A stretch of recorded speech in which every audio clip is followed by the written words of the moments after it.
아멘.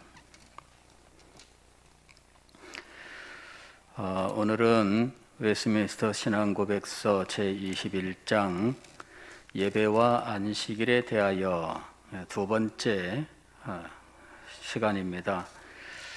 오늘 우리가 공부할 내용은 기도에 대한 것이죠. 제3절과 제4절에서 기도에 대해서 말씀하고 있는데, 예배에 대해서 교훈하는 이 장에서 기도를 다루는 이유는 기도 자체가 예배이기 때문입니다.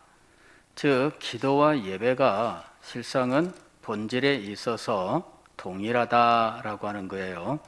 기도할 때의 기도는 예배의 한 부분이에요. 예배 그 자체이기도 하고요, 예배 속에 있는 한 부분이기도 하고, 기도 자체만으로도 하나님 앞에 드리는 예배이기도 하다라는 것입니다.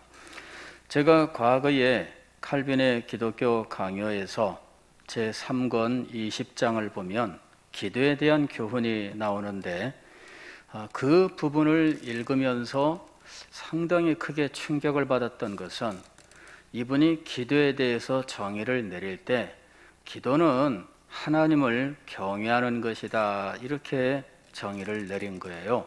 하는 것이다, 이렇게 생각을 했어요. 기도라면은 우리들이 늘 떠올리는 이미지가 있잖아요. 하나님 앞에 부르짖고 가슴을 치고 땅을 치고 그러면서 우리의 소원을 하나님 앞에 말씀을 드리는 거예요. 산기도를 간다면 늘 하는 말들이 있죠. 가서 소나무 뿌리 하나 뽑고 와야지, 이래요. 뭐냐 그러면은 소나무를 붙들고 기도하는데 얼마나 힘을 쓰고 그랬는지, 소나무가 그냥 뽑혀 나올 정도로 힘껏 하나님 앞에 간구한다는 거죠. 그러나 막상 소나무 붙들고 흔들어 본 사람들은 압니다. 이게 사람 힘으로 뽑히지 않습니다. 소나무 뿌리는 얼마나 이게 깊이 박히고 구불탕구불탕 뻗어나가는지, 그리고 뿌리 자체가 굉장히 단단해요. 그래서 이거는 사람의 손으로 흔들어서 뽑을 수 있는 것이 아니에요. 근데 왜 소나무 뿌리를 뽑아갖고 이렇게 기도를 표현하느냐? 그만큼 힘쓰고 애쓰고 한다는 것을 의미하는 것이죠.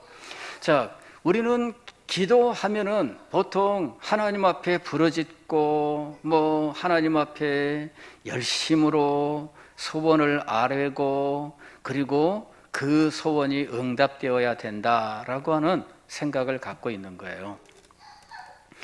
그러나 기도에 대해서 우리가 가진 이 고정관념, 이것을 우리들이 깨뜨릴 수 있어야 돼요. 그래야 비로소 기도의 세계가 열린다라고 하는 거예요. 오늘 우리가 제3절 1번을 보게 되면 감사로 드리는 기도는 이렇게 되어 있어요. 감사로 드리는 기도는, 즉 기도에 대한 우리의 고정관념은 항상 간구 혹은 간청, 심지어는 하나님 앞에 우리가 얼마나 소원을 강력하게 말씀을 드리는지, 이것이 일종의 고집같이 되는 거잖아요. 응답받을 때까지 하나님 앞에 결사적으로 얘기하고 또 하고 또 하고 또 하고 이래가지고 하나님 귀에 딱지가 앉을 정도로 그렇게 해야지만 되는 것으로 생각을 해요. 그런데 오늘 우리 요리문답은 감사로 드리는 기도에 대해서 말씀하고 있어요. 물론 이것은 수요일 우리가 수요 예배 드릴 때마다 제가 늘 가장 처음에 우리 성경을 읽을 때 빌립보서 4장 6절 7절 말씀을 읽는데, 거기에 나오는 말씀이에요. 아무것도 염려하지 말고 오직 모든 일에 기도와 간구로 너희 구할 것을 감사함으로 하나님께 아뢰라, 이렇게 되어 있습니다. 감사와 함께 하나님 앞에 기도해야 돼요. 감사가 없이는 하나님 앞에 기도드릴 수가 없어요. 아니, 감사 자체가 하나님 앞에 드리는 기도의 특성이 되어 있다라는 것이에요. 여러분, 우리가 흔히 프리즘이라고 하는 것을 사용해서 빛을 이렇게 분석을 하는 일들이 있습니다. 저도 초등학교에서 이 프리즘을 사용해서 빛을 이렇게 분석을 하고 그 빛이 7가지 색깔로 나타나는 것을 본 적이 있습니다. 그냥 보면은 그냥 훤한데 이게 다 빛이 있기 때문에 훤한 거예요. 그런데 삼각형으로 되어 있는 이 프리즘을 이렇게 종이에다가 이렇게 놓고 이렇게 빛을 통과시키면 이 종이에 7가지 색깔이 이렇게 분류가 돼요. 빨주노초 파남보, 이렇게 우리가 흔히 외우고 있잖아요. 빨주노초 파남보. 그렇게 해서 이 빛은 물론 그보다 더 많은 파장으로 되어 있어요. 그러나 프리즘을 통과하면 7개의 색깔이 드러나게 되는데, 빨강색부터 시작을 해서 보라색까지 빨주노초 파남보예요. 그러면 그게 빛의 전부냐? 그렇진 않습니다. 색깔로 나타나지는 않았지만 그러나 여전히 빛이 있어요. 그래서 이 빨강색 위에 있는 이 파장, 이 저파장의 빛을 이제 적외선 이렇게 부르는 거예요. 빨강색 바깥에 있다 그 말이죠. 자외선 하게 되면 보라색 바깥에 있단 말이에요. 빛이 더 많아요. 그러나 일단 우리 눈에는 몇 가지 색깔의 빛이 보여요? 7가지 색깔의 빛이 보여요. 기도도 마찬가지입니다. 기도도 이것을 기도의 프리즘을 통과시키면 그 기도가 다양한 것으로 이루어져 있다 하는 걸 알 수가 있어요. 가장 처음에는 하나님께 찬양하는 것이 있죠. 하나님을 찬양하는 거예요. 성삼위 하나님을 찬양하는 거죠. 그분의 거룩하신 성품을 찬양하고 그분이 행하신 일들을 찬양을 해요. 이 찬양이 이 기도에 있어서 아주 중요한 요소가 되고 있는 것입니다. 기도의 프리즘을 통과시키면 찬양과 더불어서 또 등장하는 것이 감사예요. 감사. 하나님의 이 거룩하신 성품과 행하신 일들이 오늘 나의 삶 속에 어떻게 역사하는지 이 모든 깨달음을 가지고 하나님 앞에 감사하는 거죠. 그러나 빛의 프리즘, 이 기도의 프리즘이 또 다른 모습을 우리들에게 보여주는데 그것은 회개입니다. 회개. 하나님의 거룩한 뜻으로 구원을 받고 하나님의 은혜를 받고 하나님의 능력을 받고 하나님의 보호하심을 받습니다. 하나님의 인도하심을 받습니다. 그러나 여전히 우리 속에 있는 죄의 본성이 때로는 유혹에 빠져서 이 모든 것들에도 불구하고 죄를 행하거나 혹은 마음속으로 죄를 품게 된다는 것이지요. 이제 이런 것들을 하나님 앞에 모두 고백하는 거예요. 하나님 앞에 이 모든 것들을 고백해서 내 양심에 깨끗함을 얻고 내 마음에 있는 온갖 부정한 이런 이 감정들, 어떤 불안함이라든지 아니면은 어떤 미움과 혹은 어떤 시기와 질투와 혹은 분노와 이런 것들, 이런 마음속에 있는 이런 모든 것들을 하나님 앞에 다 내어놓고 이것들의 치료함을 얻게 되는 거죠. 기도의 프리즘 속에는 이런 다양한 요소들이 있는 거예요. 그 다음에 하나님 앞에 여러 가지 기도의 제목을 올리게 되는데 하나님의 뜻을 위하여 기도하게 되고 하나님의 나라를 위하여 기도합니다. 복음의 전파를 위해서 기도합니다. 그리고 우리가 우리 삶 속에서나 우리가 받은 사명 속에서 생겨나는 다양한 기도들을 하나님 앞에 드립니다. 그리고 또한 우리와 함께하는 사람들을 위해서 하나님 앞에 기도하게 되겠지요. 자, 이렇게 기도는 실상 우리가 막연하게 생각했던 것처럼 하나님 앞에 내 소원을 간절하게 올리고 부르짖고 이러는 것으로 생각하는 그것을 넘어서는 훨씬 더 복합적이고 훨씬 더 엄청난 이런 내용을 가지고 있다는 거예요. 그런데 이 모든 것들이 하나님 앞에 드리는 예배의 특성을 가지고 있는 거예요. 이게 하나의 예배예요. 예배 속에 한 요소로서의 기도가 있기도 하고요. 그래서 우리는 예배 드릴 때마다 기도 없이 예배 드리지 않아요. 기도는 예배의 한 요소로서 언제나 예배 속에 들어가 있기 마련입니다. 그러나 기도 그 자체로도 하나님 앞에 드리는 예배가 되고 있는 것이에요. 이게 제3장 3절 1번부터 이야기하는 내용이죠. 감사로 드리는 기도는, 즉 기도의 프리즘을 통과한 기도의 내용은 단지 간구만으로 이루어져 있지 아니하며 감사가 그 중요한 한 부분이고, 찬양과 회개와 또 하나님의 뜻에 대한 다양한 기도가 그 속에 들어가 있다라는 것입니다. 2번은 종교적 예배의 특별한 한 부분이다, 이렇게 얘기합니다. 즉 기도가 예배다라는 것이에요. 칼빈이 기도의 정의를 내릴 때 기도는 하나님 앞에서 경외하는 것이다, 이렇게 이 정의를 내려요. 그래서 하나님 앞에 나아가 하나님을 만나는 거예요. 하나님이 기도하는 사람 앞에 찾아오셔요. 하나님의 임재가 있습니다.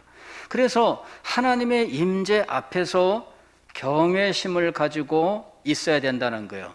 경외심이 없이는 하나님 앞에 기도할 수 없다, 이렇게 이야기해요. 그래서 기도할 때 방자하게 행하거나, 기도할 때 자기의 감정을 앞세우거나, 기도할 때 자기의 소원만을 앞세우는 것은 하나님을 전혀 생각지 않는 거예요. 자기 생각만 하는 거죠.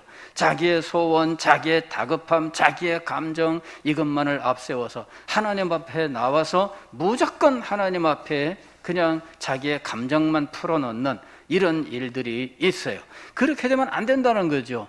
이런 자기의 모습이 어떻든지 하나님 앞에 나와서 기도할 때에는 누구를 가장 먼저 바라보아야 된다? 하나님을 가장 먼저 바라봐야 돼요.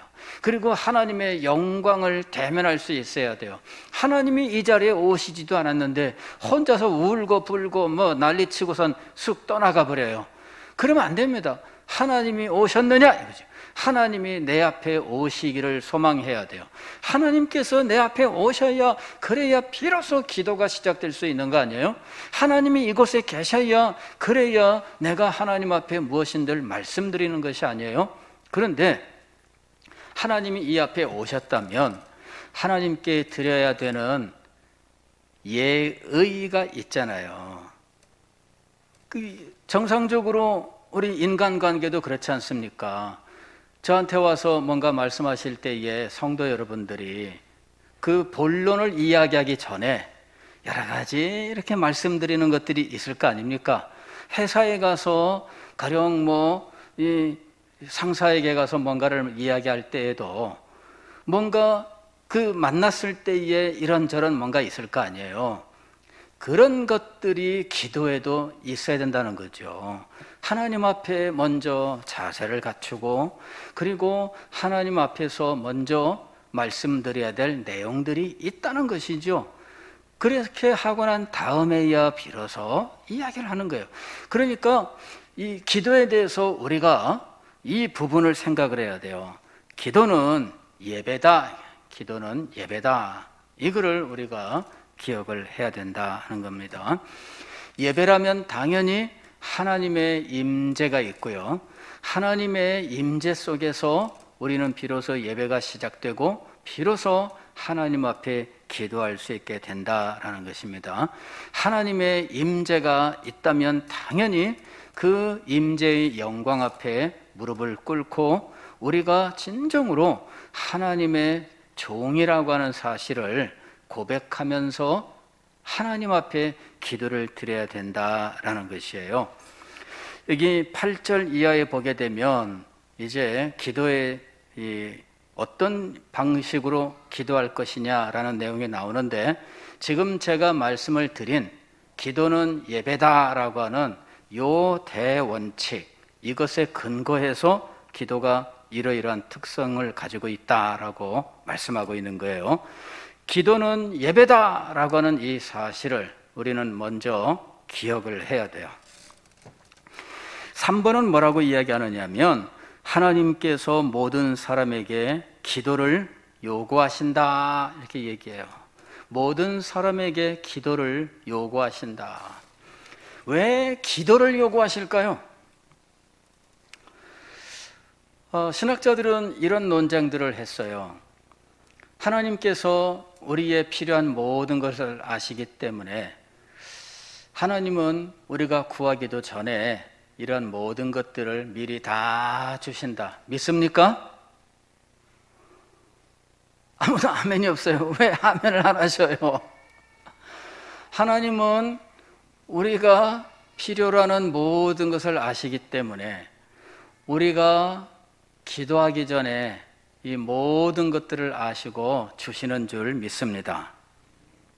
예, 맞긴 맞는데 기도하지 않아도 주십니다.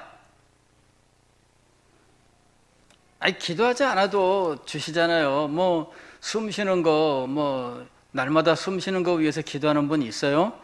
근데 우리 생명을 위해서 꼭 필요하잖아요.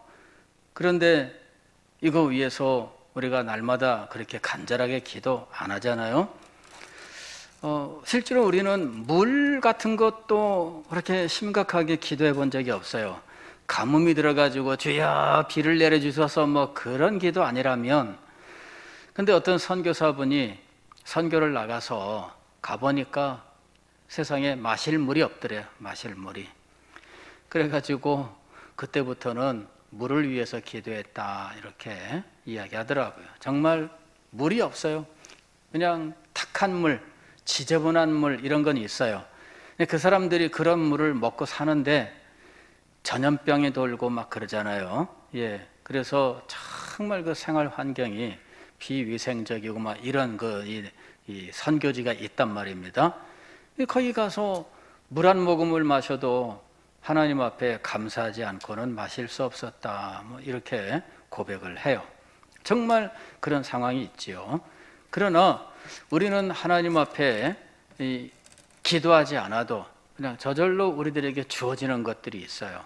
그러나 진정으로 깨닫는다면 이런 모든 것들을 하나님 앞에 기도해서 먹고 마시고 호흡하고 하겠죠.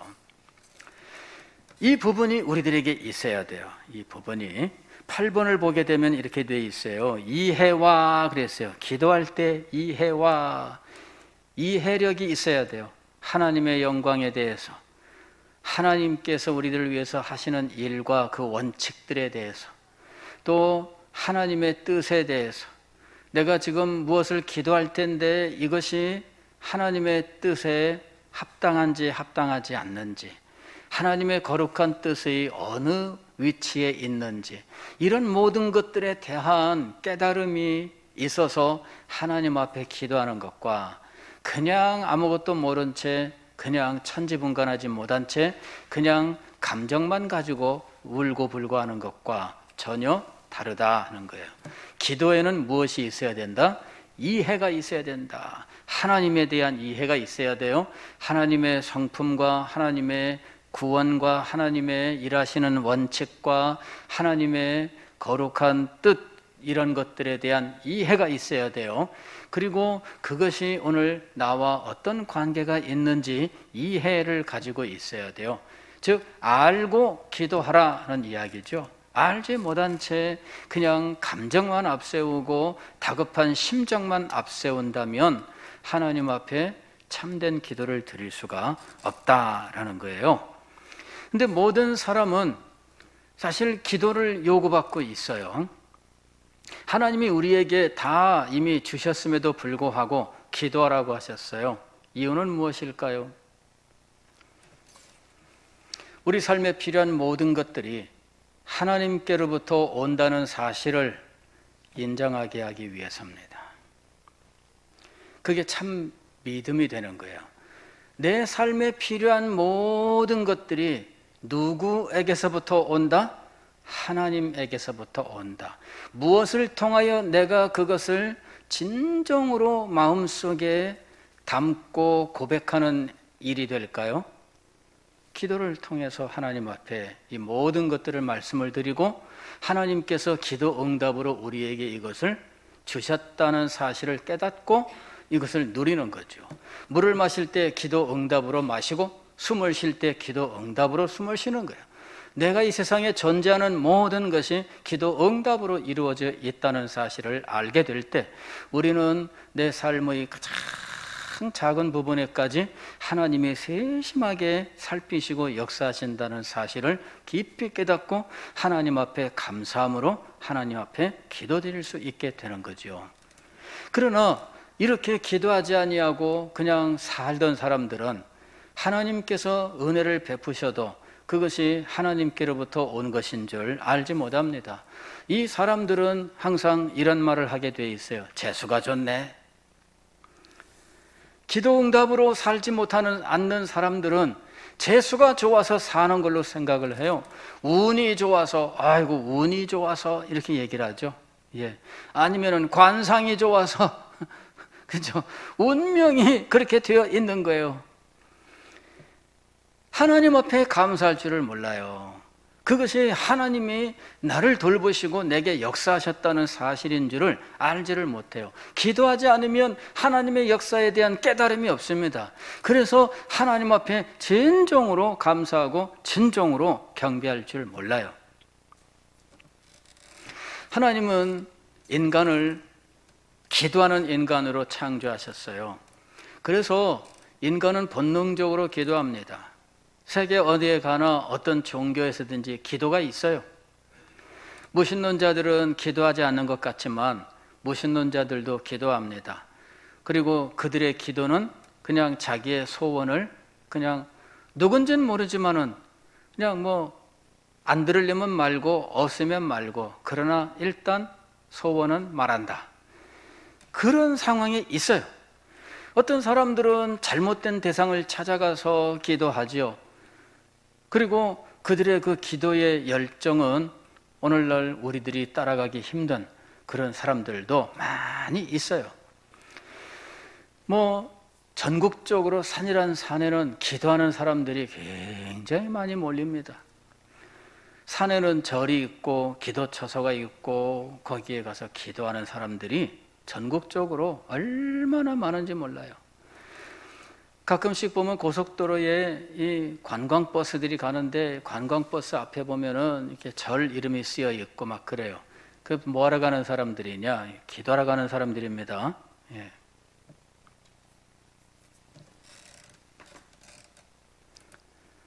사람은 기도하는 존재예요. 하나님께서 본능적으로 기도하게 하셨어요. 그러나 창조주 하나님, 우리의 기도를 진정으로 들으셔야 되는 분을 바로 알고 그분을 경외함으로 하나님의 뜻을 따라 기도하는 것이 중요하다라는 것입니다. 감사로 드리는 기도는 종교적 예배의 특별한 한 부분으로 하나님께서 모든 사람에게 요구하신다. 잘못된 기도라도 사람들은 어쨌든 기도하는 존재로 살아가고 있어요. 그러나 하나님께서 받으시는 참 기도를 드려야 됩니다. 4번부터는 바로 이 참 기도에 대한 이야기예요. 하나님께서 받으실 만한 기도는 성자의 이름으로 성령의 도우심으로 말미암아 하나님의 뜻에 따라 하나님께 드리는 거예요. 즉 기도에는 삼위일체의 역사가 있어요.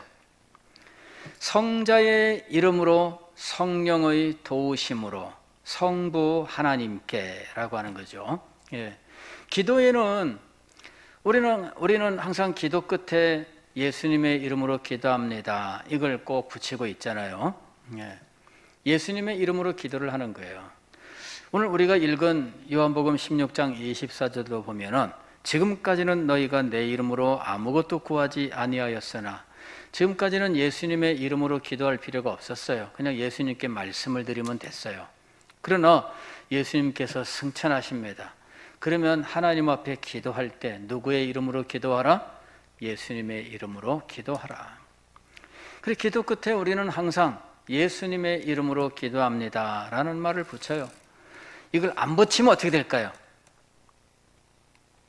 안 붙이면 하나님이 그 기도 들으실까요? 안 들으실까요? 사실은 형식적으로는 기도의 끝에 예수님의 이름으로 기도합니다 라는 말을 안 해도 돼요. 형식적으로는. 근데 우리는 기도에서 기도의 모범으로 반드시 이거를 붙이게 하고 있는 겁니다. 그러나 우리가 수시로 기도의 말씀을 드릴 때 그때마다 반드시 예수님의 이름으로 기도합니다를 형식적으로 붙여야 되느냐? 꼭 그렇지는 않습니다. 심지어 어떤 사람들은요, 기도 제목 하나하나 이야기할 때마다 예수님의 이름으로 기도합니다를 붙여야 된다 이러는 사람들도 있어요. 예, 그거는 아닙니다. 형식이 아니라 실제로는 예수 그리스도와의 관계예요. 하나님 앞에 우리가 기도를 드릴 때 그 기도가 하나님 앞에 상달되는 이유는 예수 그리스도와의 관계입니다. 예수님의 이름으로 라는 말은 예수 그리스도와의 관계를 이야기하는 거예요. 예수님과 아무런 관계가 없는 사람이 예수님의 이름으로 기도합니다 라고 말하면 응답이 될까요? 그렇지 않아요. 예수님의 이름으로 라고 하는 것은 나와 예수님과의 관계를 말하는 겁니다. 내가 예수님을 하나님께서 나를 구원하시기 위해 보내신 나의 중보자이신 구주이라고 하는 사실을 내가 알고 진정으로 이것을 믿고 그리스도를 의지하는 거예요. 그리고 그 믿음으로 말미암아 그리스도와 하나가 되어서 그리스도의 이름으로 칭할 수 있는 진정한 그리스도인이 되는 것을 의미합니다. 이런 진정한 그리스도인 입장에서 그리스도의 이름으로 하나님 앞에 기도를 드리게 되는 거예요. 그리스도와의 관계가 없다면 단지 이름만 가지고는 하나님 앞에 기도 드려야 의미가 없습니다. 가령 예를 들면 이런 겁니다. 우리가 이제 아라비안 나이트, 신바띠의 모험 이런 것들 잘 알고 있잖아요. 혹은 알리바바와 40인의 도적 이런 이 아라비안 나이트 이야기들을 우리가 잘 알고 있는데, 여기 알리바바라고 하는 이 사람이 어느 날 이 도적대가 어느 동굴로 들어가는 장면을 봤는데, 이 도적대가 그 앞에 딱 서더니 동굴 앞에서 주문을 하나 외웠잖아요. 그죠? 열려라 참깨 이렇게. 그랬더니 이 문이 쫙 열린 거예요. 들어가서 보물을 훔쳐온 것들 다 두고 갔어요. 알리바바가 딱 그 앞에 가가지고 외쳤습니다. 열려라 참깨. 그랬더니 그릉 하더니 돌문이 열렸어요. 들어가서 보니 얼마나 금은 보석들이 막 쌓여 있는지 그것들 챙겨가지고 정신없이 기뻐가지고 나오는데 깜빡 그거 잊어버린 거야. 어떻게 된 거지? 열려라 개똥. 안 열려.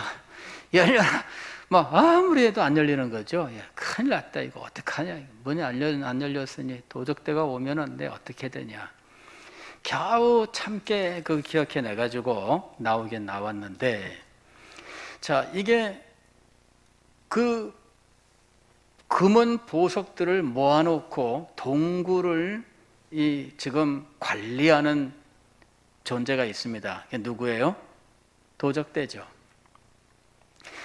근데 도적대와 아무 상관이 없는 사람이 어느 날 가만히 숨어서 주문 하나만 딱 듣고 동굴 앞에 가서 말했더니 문이 열리고 그 속에 있는 보물을 다 자기 것처럼 가져올 수가 있었다는 거죠. 하나님 앞에 예수님의 이름으로 기도합니다라는 말이 그런 역할을 하는 것인가? 그렇지 않습니다. 하나님 앞에는 예수님의 이름으로라는 이 형식적인 문구보다도 예수님의 이름으로라고 하는 것이 담고 있는, 즉 우리가 예수님의 이름으로라고 이렇게 번역은 했지만 원래 말로는 뭐냐면 예수 그리스도의 이름 안에서라는 말이에요. 예수 그리스도의 이름 안에서 내가 하나님 앞에 기도하는 거예요. 예수 그리스도의 이름 안에서 기도하지 않으면 안 돼요. 그러면 예수 그리스도 이름 안에 있는 것이 뭐예요? 그게 바로 예수 그리스도를 자신의 중보자로 알고 그분을 믿고 신뢰하고 의지함으로 하나님의 그 뜻 안에 살기로 마음에 작정을 하고 그 뜻 안에서 살면서 그리스도 안에 있는 존재가 돼야 돼요. 그리스도 안에 있는 존재가 되어야 비로소 그리스도의 이름 안에서 그리스도의 이름으로 기도하게 되는 거예요. 그리스도의 이름 안에서라는 거예요. 이것이 바로 그리스도의 이름으로라는 말의 문자적 의미예요. 그리스도의 이름 안에서. 두 번째로는 성령의 도우심이에요. 성령의 도우심. 우리의 기도는 성령께서 우리에게 역사하심으로 드려야 된다는 하는 것입니다. 성경을 보면은 성령과 기도의 관계는 그렇게 성경 구절이 많지 않아요. 무시로 성령 안에서 깨어 기도하고 라는 말씀이 있습니다만은 그 다음에 이 성령으로 기도하며 라는 구절이 있고요. 그 다음에 로마서 8장에 성령이 친히 우리 영으로 더불어 간구하나니라고 하는 말씀이 있어요. 그래서 성령으로 기도하라, 성령 안에서 기도하라 라고 하는 구절이 있고, 성령이 우리 안에서 우리 영과 더불어 우리 하나님 앞에 친히 간구한다라는 이 구절이 있을 뿐이에요. 3개 구절밖에 없어요.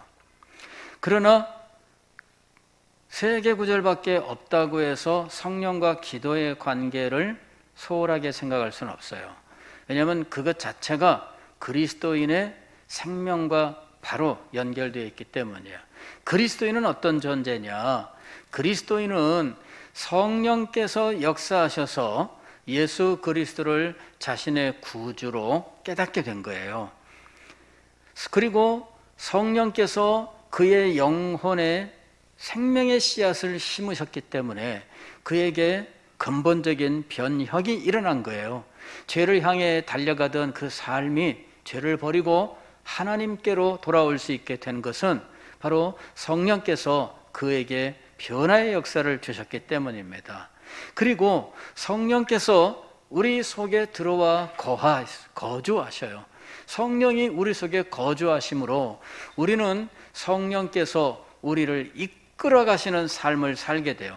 성령이 우리를 인도하시는 거예요. 성령이 우리를 모든 진리 가운데로 인도하시고 성령이 우리를 하나님의 뜻 가운데로 인도하셔요. 그래서 우리 속에 하나님에 대하여 하나님의 나라에 대한 소망을 갖게 하셔요. 그 소망으로 우리의 마음을 이끌어 가시는 거예요. 성령의 인도하심이라고 하는 것은 우리에게 어떻게 나타나느냐 하면은 우리의 마음의 소망으로 나타나요. 인간은 코를 뚫어서 끌고 가는 것이 아니고요. 가령 소를 자기 마음대로 부리기 위해서는 콧뚜레라고 하잖아요. 코 안에 이렇게 뚫고 막대기를 넣어서 그 막대기에 끈을 묶어가지고 끈을 이렇게 당기면 그러면은 코는 소가 아무리 힘이 세도 코로 막 끌려다니는 거예요. 자, 짐승들은 이렇게 묶어서 끌고 다니는 거예요. 개도 목줄을 메고 목줄을 가지고 조종을 하는 거예요. 예, 그렇게 해서 이 개가 마음대로 못하도록 그를 훈련시킬 때 목줄을 가지고 훈련을 시키는 거예요.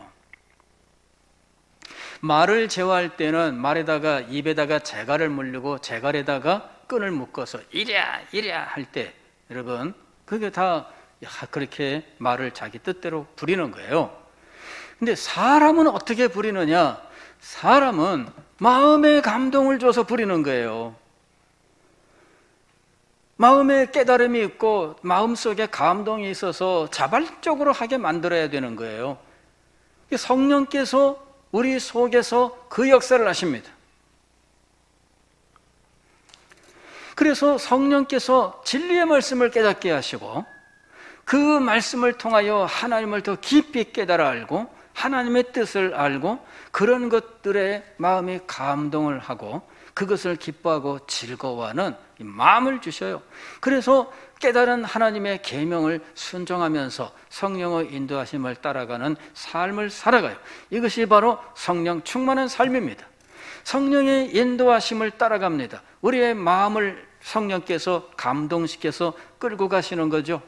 말은 재갈을 물어 끌고 소는 콧뚜레를 가지고 끌고 개는 목줄을 가지고 끄는데 사람은 마음의 감동을 가지고 끄는 거예요.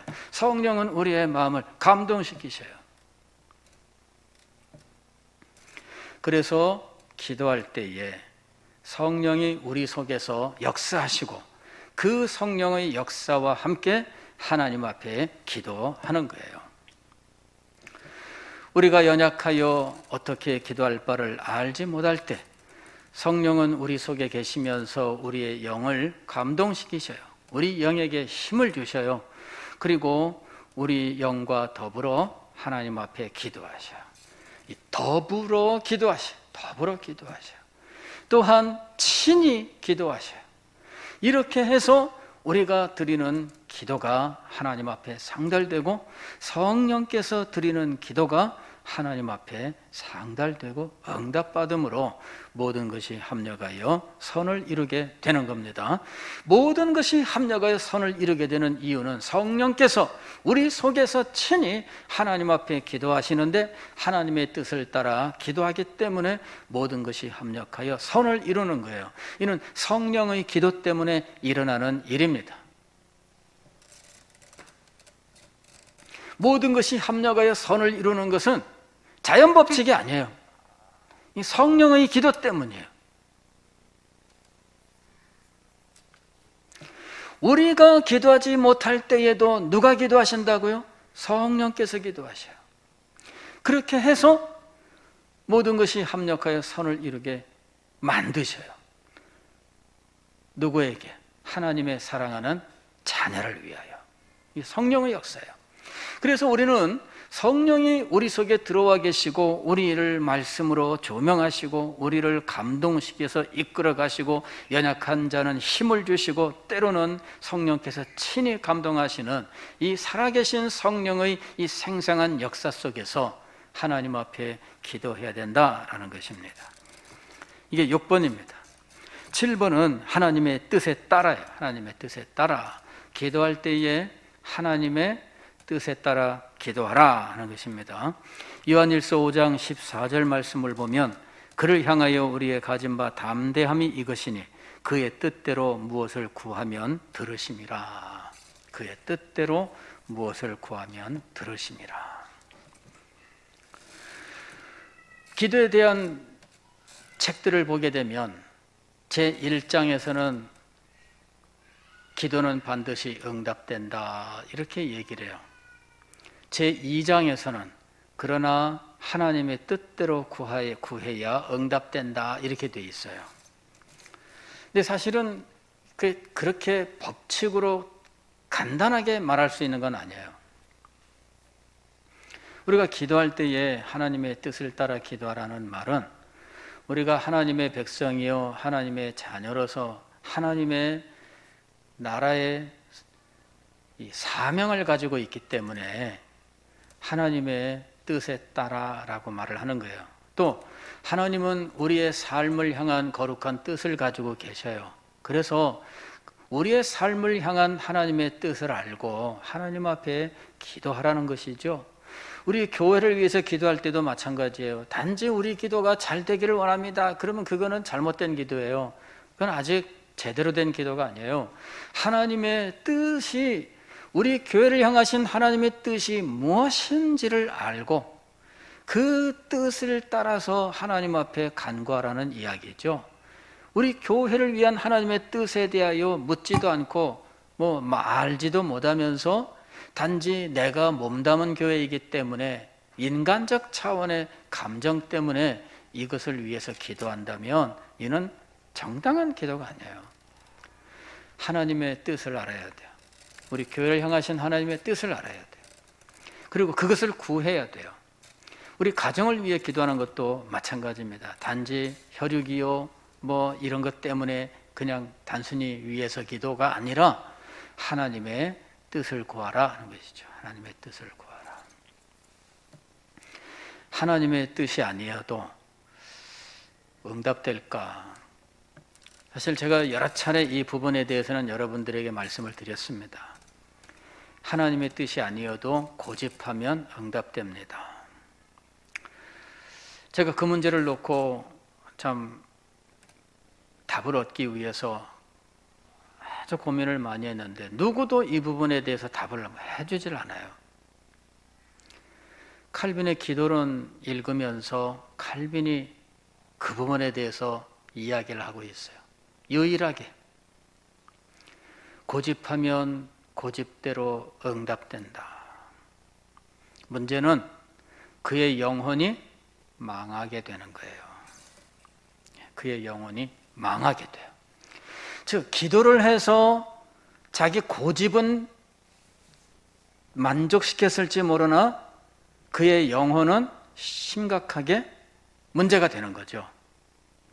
그래서 고집하여 이것을 고집하고 또 고집해가지고 얻는 것이 유익이 아니에요.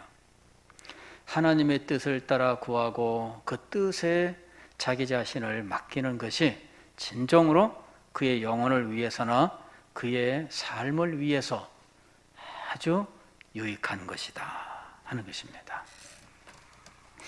자, 8번부터 보면은 기도할 때 이해와 하나님에 대하여 하나님의 뜻에 대하여 내가 기도하는 것이 어떤 위치를 가지고 있는지 어떤 의미를 가지고 있는지 이런 것들을 알고 그죠? 알고 그 다음에 9번은 경외심과 그랬어요. 앞에 이미 다 얘기했습니다. 예배의 한 부분이다. 예배 그 자체이다. 하나님의 임재가 있어야 된다. 하나님의 임재 앞에서 당연히 가져야 되는 경외심을 가지고 자기의 감정을 앞세우지 아니하고 자기의 다급한 사정을 앞세우지 아니하고 하나님의 영광의 임재 앞에서 먼저 하나님을 경외함이 있어야 된다는 거죠. 10번은 겸손과 그랬어요. 겸손하게, 즉 전적으로 모든 것이 하나님의 자비와 긍휼에 달려있음을 인정하고 전적으로 하나님께 구하는 거예요. 하나님 제가 이 정도 했는데 이만큼은 해주셔야 되지 않겠습니까? 이런 식으로 이거는 교만한 거죠. 전적으로 나는 아무런 공로가 없습니다. 나는 아무런 의의가 없습니다. 나는 아무것도 하나님 앞에 요구할 수 있을 만한 아무런 근거도 갖고 있지 못합니다. 라고 하는 사실을 전적으로 인정하는 거예요. 그 겸손은 내가 피조물됨과 죄인됨으로부터 나오는 거예요.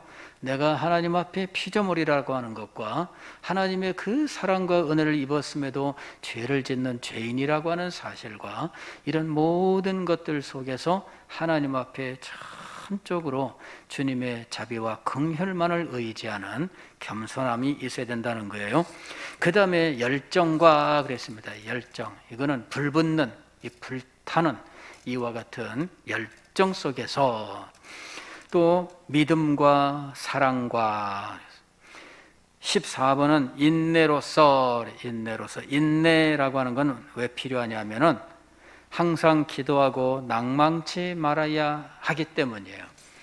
이 주님께서 기도에 대하여 교훈하실 때 항상 기도하고 낭망치 말아야 할 것에 대하여 기도할 때 친구가 갑자기 찾아왔는데 저녁에 먹을 것이 없어 대접할 수가 없어요. 이웃집에 가서 이제 이 친구를 대접할 음식을 구하는데 그 강청함을 인하여 들어준다는 거죠. 또 어떤 과부가 억울한 일이 있어서 재판장에게 찾아가서 자기 억울한 사정을 들어달라고 할 때 그때 이 재판장이 들어주지 않으면 끝없이 와서 괴롭히겠네 이래가지고 그 강청함을 인하여 들어주었다. 낙심하고 실망해서 포기할 것이 아니라 끝까지 기도하라. 인내로서 드려야 합니다. 또 기도할 때 하나님이 정하신 때가 있어요. 그때가 되기 전에 기도해놓고 잊어버리고 그냥 포기하고 이럴 것이 아니라 하나님의 때까지 기다리는 것, 바로 이것이 중요하다라는 것입니다. 그 다음에 15번은 소리를 내어 기도할 때에는 알려진 언어로 드려야 한다. 알려진 언어로 기도해야 된다. 이때 이거는요, 회중 기도에 있어서는 우리 모두가 다 같이 아는 언어로 기도하라, 그 얘기입니다. 물론 외국인이 있다면 할 수 없지만 그 외국인에게 통역을 해줄 수 있으면은 그건 또 좋은 거죠. 예, 그러나 어쨌든 대다수가 기본적으로 사용하는 언어를 가지고 기도를 해야 된다는 거예요. 어떤 사람들은 방언 기도 이야기하면서 방언 기도하니까 밤새도록 기도해도 기도할 수 있고 좋더라 그러는데, 뭘 알고 방언 기도를 합니까? 모르는 말로 하는 거잖아요. 혼자서 모르는 말로 밤을 샌들 상관없어요. 그러나 사람들 사이에서 기도할 때에는 아는 말로 기도하라는 이야기입니다. 기도할 수 없는 것들도 있어요.